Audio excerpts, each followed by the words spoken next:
Welcome back. Ekadashi ఏర్పాట్లలో జరిగిన నిర్లక్ష్యంతో విలువైన ప్రాణాలు పోవడమే కాదు, భక్తుల విశ్వాసం మీద కూడా దెబ్బపడుతోంది. అందుకు కారకులు ఎవరనే లోతుల్లోకి వెళ్లే ముందు అసలు ఈ వైకుంఠ ఏకాదశి అంటే ఏంటి, దీనికి ఎందుకు ఇంత ప్రాముఖ్యత ఏర్పడింది అనే విషయాలు తెలుసుకోవడం చాలా ఆసక్తికరం. ఈ విశ్వాన్ని సృష్టించిన విరాట్ పురుషుడే విశ్వం నడవటానికి కాలచక్రాన్ని సృష్టించాడు. ఆ కాలం అనే చక్రాన్ని పట్టుకుని ఉండే చెక్కల్లో ఒకటి ముఖ్యమైనదని మరొకటి ప్రాముఖ్యత లేనిదనేది ఉండదు. అన్నీ సమానంగా ముఖ్యమైనవే. అయినప్పటికీ 11వ రోజు అంటే ఏకాదశికి ఎందుకింత ఇంపార్టెన్స్ ఏర్పడింది?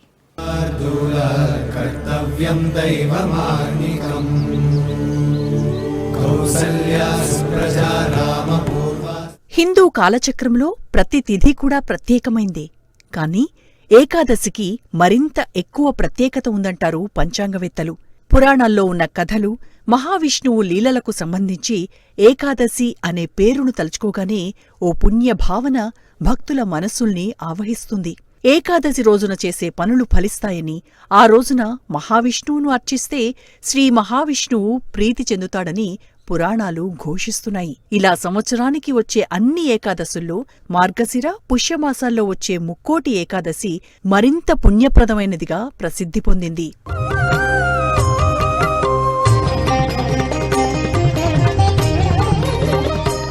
ప్రతి నెలలో 2 ఏకాదశుల చొప్పున ఏడాదికి 24 ఏకాదశులొస్తాయి. అధికమాసం ఉంటే మరో 2 ఏకాదశులు అదనంగా కలుస్తాయి. ఇక శ్రావణ, కార్తీక, మార్గశిర మాసాల్లో వచ్చే ఏకాదశులకు మరిన్ని ప్రత్యేకతలున్నాయి. వీటిలో ధనుర్మాసంలో వచ్చే శుక్ల ఏకాదశి విశేషమైంది.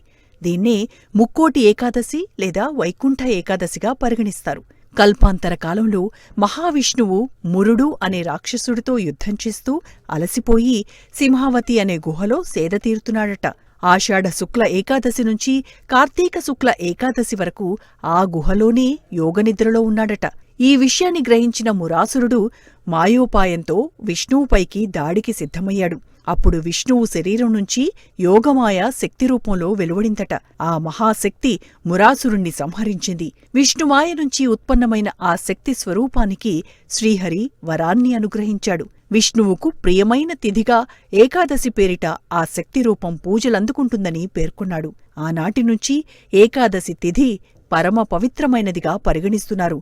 ఈ మురాసురుడి వధ భవిష్యోత్తర పురాణంలో ఉందంటారు పండితులు. ఏకాదశి తిథికి హరివాసరం అనే పేరుంది.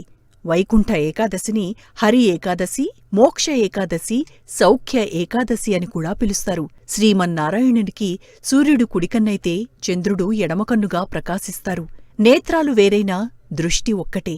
సూర్యచంద్రులు వేర్వేరుగా గోచరమవుతున్నా సమగ్రంలో కాంతిశక్తి ఒక్కటే. అసుర శక్తుల బారిన పడకుండా ప్రతికూల శక్తుల్ని ధైర్యంగా ఎదుర్కొని సానుకూల శక్తుల్ని పెంపొందింపచేసుకోడానికే ముక్కోటి దేవతలు విష్ణువును ఆశ్రయించారు. విష్ణు కృపను సాధించి మనోభీష్టాలు నెరవేర్చుకున్నారు. అందుకే ఈ ఏకాదశిని మోక్ష ఏకాదశి అని కూడా పేర్కొంటారు.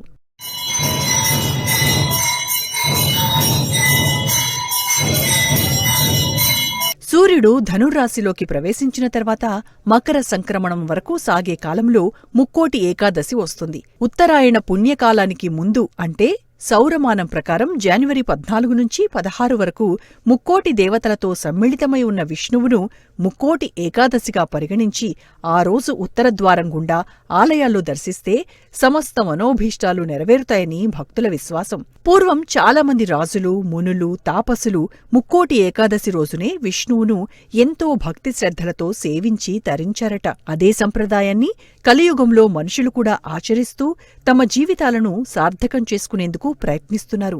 భౌతిక జీవితం నుంచి ఆధ్యాత్మిక జీవితం వైపు సోపానాలు వేసుకుంటూ జీవన్ముక్తి కోసం ఆరాటపడుతున్నారు.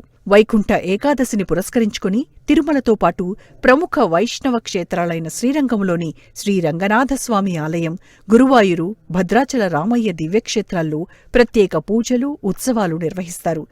భక్తుల దర్శనం కోసం ఉత్సవమూర్తుల్ని సర్వాలంకార భూషితులను చేసి ఉత్తరద్వారంలో కొలువు తీరుస్తారు. ముక్కోటి పర్వదినం సందర్భంగా ప్రతి వైష్ణవ సన్నిధానం సాక్షాత్తు వైకుంఠధామంగా విలసిల్లుతుంది. నారాయణుడు, రాముడు, కృష్ణుడు, వెంకటేశ్వరుడు ఇలా విష్ణువుకు సంబంధించి ఏ అవతార క్షేత్రంలోనైనా స్వామికి ఎంతో భక్తి శ్రద్ధలతో కైంకర్యాలు చేస్తారు.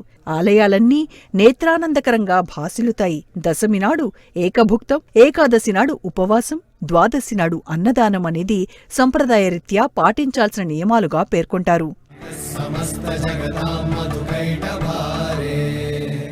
ముక్కోటి ఏకాదశి నాడు శ్రీ మహావిష్ణువు గరుడ వాహనారూఢుడై ముక్కోటి దేవతలతో భూలోకానికి దిగొచ్చి భక్తులకు దర్శనమిస్తాడు. అందువలనే ముక్కోటి ఏకాదశి అని దీనికి పేరు. 3 కోట్ల ఏకాదశులతో సమానమైన ఈ ఏకాదశి పవిత్రత సంతరించుకున్నందువల్ల దీనిని ముక్కోటి ఏకాదశి అంటారని కూడా చెప్తారు. మరి దేవతలు ముక్కోటి దేవతలా, 33 కోట్ల దేవతలా? ముక్కోటి దేవతలు అనగానే భక్తులంతా నిజంగానే 3 కోట్ల మంది దేవతలు ఉన్నారేమో అనుకుంటారు. కాని విషయం అది కాదు. దేవతలు 33 కోట్లు. ఇక్కడ కోటి అంటే నంబర్ కాదు, కోటి అంటే విధము అని అర్థం. అంటే 33 రకాలైన దేవతలుగా వేదాలు పేర్కొంటున్నాయి. పురాణకాలం నాటికి వచ్చేసరికి అది కాస్త నెంబర్గా భావించే పరిస్థితి ఏర్పడింది. కలియుగంలోనూ చాలామంది 33 కోట్ల మంది దేవతలుగానే భావిస్తున్నారు. వేదాల్లో ఉటంకించినట్టు 12 ఆదిత్యులు, ఏకాదశ రుద్రులు, 8 వసువులు, 2 అశ్వినీ దేవతలు ఉన్నారు. వీరంతా కలిసి 33 సంఖ్య అవుతున్నారు. వారికి ఒక్కొక్కరికి ఒక్కో పేరు కూడా ఉంది. ఈ 33 రకాల దేవతలందరితో కలిసి ఆ విరాట్ పురుషుడు భక్తులందరినీ ఆశీర్వదిస్తాడు. అది ఉత్తరాయణ పుణ్యకాల ప్రారంభంలో జరుగుతుంది కాబట్టి ఉత్తర ద్వార దర్శనం అనే సంకేత రూపం తీసుకుని ఓ సంప్రదాయంగా వస్తోంది. అందుకే వైకుంఠ ఏకాదశి నాడు అన్ని విష్ణువు ఆలయాల్లో ఉత్తర ద్వారాన్ని తెరుచుకుని ఆ దిశగానే భక్తులందరికీ కనుల విందు చేస్తారు. సాక్షాత్తూ శ్రీ మహావిష్ణువే ఇలా ఆయా అవతారాల్లో వచ్చి తమను అనుగ్రహిస్తున్నాడని భక్తులంతా తన్మయులైపోతారు.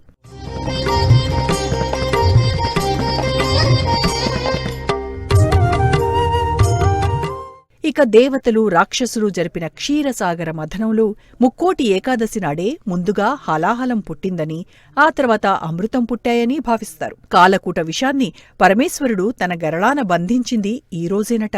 అటు మహాభారత యుద్ధ సమయంలో అర్జునుడికి శ్రీకృష్ణుడు భగవద్గీత ఉపదేశించింది కూడా ముక్కోటి ఏకాదశి నాడే అనేది ఒక విశ్వాసం. ఉత్తరాయణ పుణ్యకాలంలోనే అంపశయ్య మీద ఉన్న భీష్ముడు అంతిమయాత్ర చేశాడని, నేరుగా ఆ శ్రీ మహావిష్ణువునే చేరుకున్నాడని భావిస్తారు. మరి ముక్కోటి ఏకాదశి రోజున విష్ణువును దర్శించుకుంటే జన్మరాహిత్యం పక్కానా? కాలమంతా తానే పరుచుకుని ఉన్నానని చెప్పిన దేవదేవుడు కేవలం ఒక్క ముక్కోటి ఏకాదశి నాడు తనను దర్శించుకుంటే సరిపోతుందని, మిగతా రోజుల్లో ఎలా ఉన్నా తాను పట్టించుకోనని ఆ విష్ణువు ఎక్కడైనా చెప్పాడా? అయితే ఆ విరాట్ పురుషుడు కొన్ని రోజులకు ప్రత్యేకమైన గుణాలు ఇస్తే ఇచ్చుండొచ్చు, చెబితే చెప్పుండొచ్చు. కాని అదే నారాయణుడు ఏ సమయంలో ఎలాంటి స్థితిలో ఉండి తనను తలుచుకున్నా అనుగ్రహిస్తానని కూడా చెప్పాడు కదా. అది ఎంత విలువైందో ఇది కూడా అంతే విలువైంది. అసలు తన కోసం ఎక్కడో వెతకాల్సిన పనిలేదని, మనుషుల అంతరాత్మలోనే కొలువై ఉన్నానని కూడా చెప్పున్నాడు కదా. అసలు మనుషుల దాకా ఎందుకు? తన కోసం ప్రతిరోజూ ప్రతి క్షణమూ పలవరించిన ప్రహ్లాదుడి కోసం ఒక రాతి స్తంభం నుంచి కూడా వచ్చాడు కదా. ఆ విరాట్ పురుషుడు ఇంత ఖచ్చితంగా తాను ఏ ఒక్క వస్తువుకు పరిమితం కాలేదని, ఏ ఒక్క రోజుకో పరిమితం కాలేదని చెబుతూ ఉంటే, ఒక్క వైకుంఠ ఏకాదశి రోజున మాత్రమే నిష్ఠగా ఉండి మిగతా రోజుల ప్రాశస్త్యాన్ని పట్టించుకోకుండా విచ్చలవిడిగా ప్రవర్తిస్తే అలాంటి వారికి మోక్షం దొరుకుతుందని విష్ణుమూర్తి ఎక్కడైనా చెప్పాడా?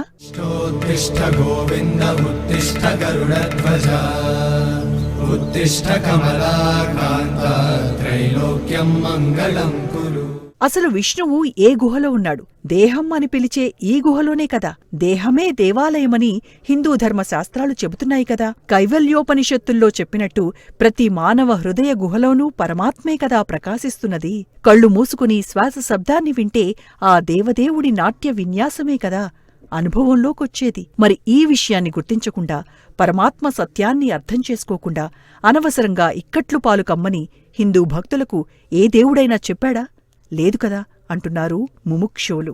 దేవదేవుడు ఏకాదశి వ్రతాన్ని ఆచరించమంటున్నాడే తప్ప ఏకాదశి నాడు ఒళ్ళు హూనం చేసుకుని వేల కిలోమీటర్లు శ్రమకోర్చి పడుతూ లేస్తూ తన రాతి శిలాఫలకం చూడటానికి రావాల్సిన అవసరం లేదంటున్నాడని పెద్దలు చెవినిల్లు కట్టుకుని చెబుతున్నారు.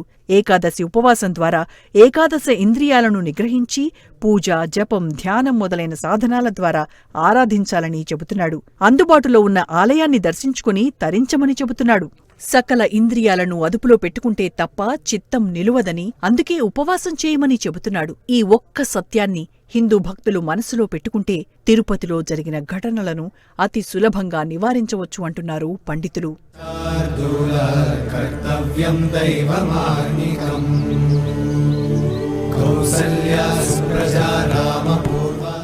స్పెషల్ షోలో మరో షార్ట్ బ్రేక్ తీసుకుందాం. Stay tuned.